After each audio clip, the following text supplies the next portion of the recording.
squad, we are back in the building, boy. Yes, even on vacation, we still got to talk about this news. So we got two things to talk about. First, Cynthia Bailey feuding with Kyle Richards, and plus some tension with Kenya Moore and Luann de Lesseps on the Housewives All-Stars / mashup, whatever they're calling it. Then we also got to talk about what's going on with Married to Medicine and what's going on with the reality TV industry overall. So we're going to get into that as well. Before we do that, make sure you guys subscribe to the channel, hit that notification bell button, and join the texting community. And I'm working with this natural light here at the hotel, so if I look a little odd, if I look a little too lit, I'm doing the best that I can, y'all. I'm doing the best that I can.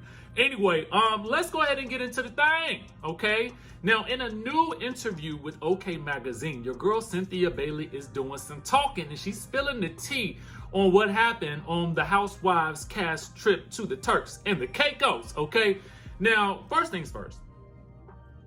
Word on the curb is that they are calling this not Housewives All-Stars, that they are calling it tentatively Housewives Mashup. Why? Why would you name it that?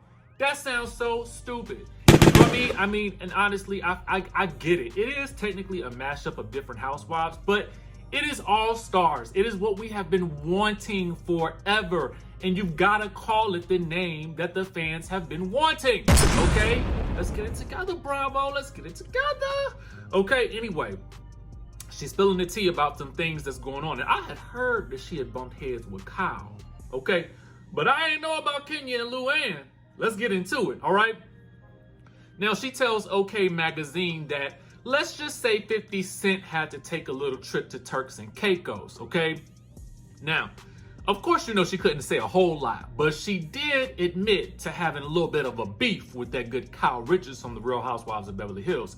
She says this: she's definitely one of the people I bumped heads with.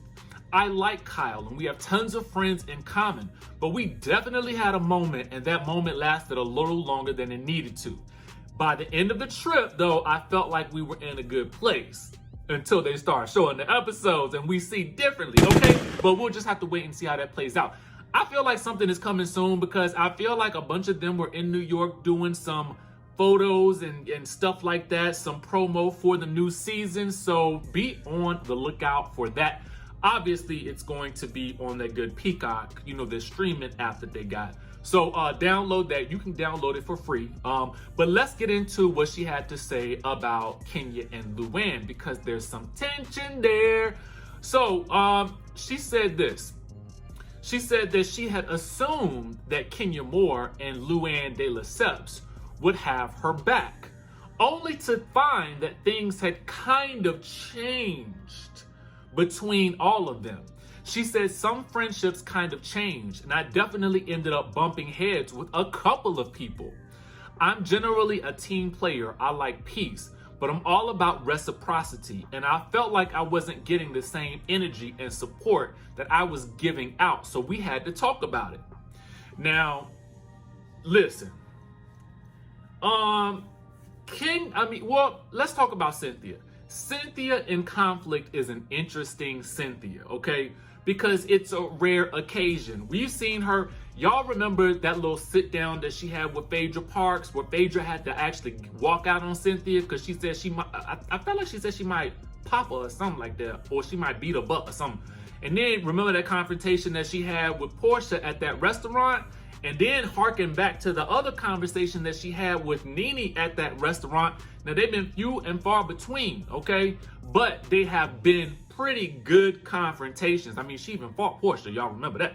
So it'll be interesting to see this play out. I'm always interested in seeing tension between two people who are actually friends, which is what I think makes this so interesting, that she may end up having some beef with Kenya for not having her back in the situation in Turks and Caicos with Kyle from the Real Housewives of Atlanta. So we'll, of course, see how it comes out, and as more promo and photos come out, we will definitely be talking about it, because, you know, I'm excited about this, okay? I'm excited about it.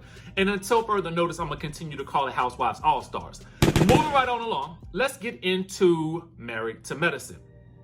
So, I actually posted about this on the community tab on my YouTube page yesterday. I talked about an article from Urban Belle Mag in which basically the headline reads that this season finale of Married to Medicine was the lowest rated season finale in history of the show.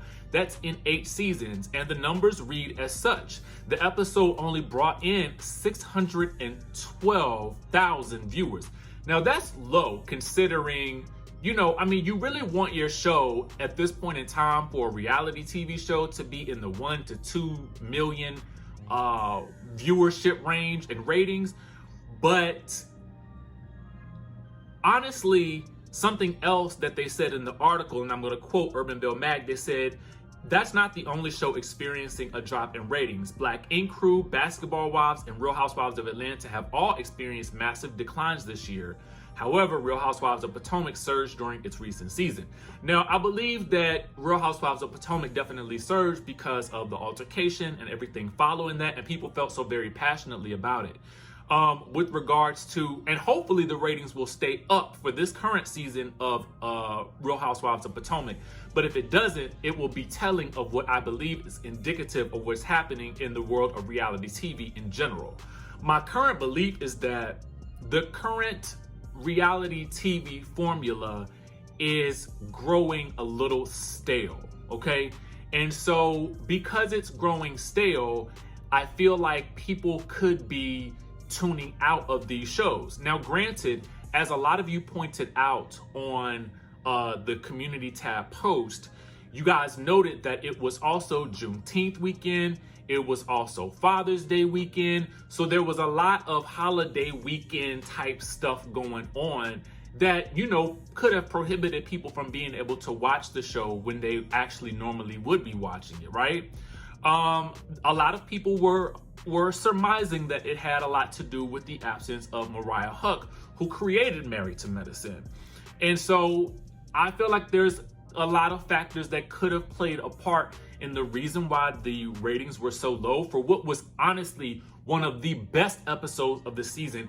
Everybody on social media was raving about it, but where were the viewers? You know, one viewer pointed out, and it was Dania, and I hope that you don't mind me reading this comment. She says, I think a shift in reality TV is happening. Viewers have caught on to the let's go out to dinner or have an event and argue formula. It's run its course. I also don't think Bravo promotes Married to Medicine that much, which is technically true. I don't feel like Married to Medicine gets the proper amount of promo that a lot of the other shows get, particularly when you look at how much promo Potomac is getting this season. I mean, it is lit. I mean, they even got, you know, a Nicki Minaj type style Potomac for Life commercial going on right now. So I feel like they are really hyping up Potomac because they must really believe in this season for some reason. But that's the type of promo each of these shows need, not just Below Deck, not just Potomac, but also Married to Medicine, which has continuously brought in amazing storylines over the past couple of years.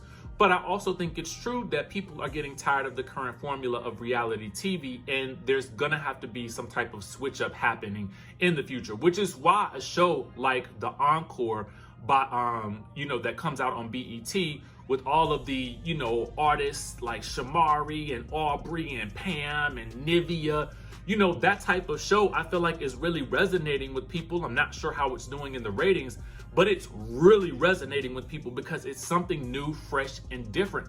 And quiet as it's kept, Carlos said on the Jasmine Brand, on the interview with the Jasmine Brand, that this show has been in the works for 7 years. Networks had passed on it for whatever reason. And now it's like people are saying this, there've got to be some new and different ideas coming out because people are starting to lose interest in the same formula, okay? And, you know, I just want to know what you guys think about that whole scenario in general. Does it mean, I mean, is it really bad news for Married to Medicine or the reality TV industry overall? I don't think it's going anywhere per se, but I do think that it's getting a little stale and there's going to have to be a shift that happens in order for it to elevate to the next level. I want to know what you guys think. Let me know in the comments down below. Make sure you guys hit the subscribe button, hit that notification button, and I will catch you in the next video.